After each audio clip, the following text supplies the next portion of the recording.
uma coisa que tá registrado que foi debitado da minha conta.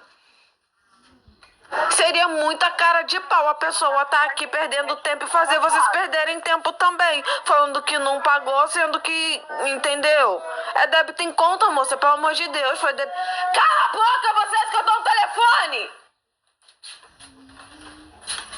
Que inferno!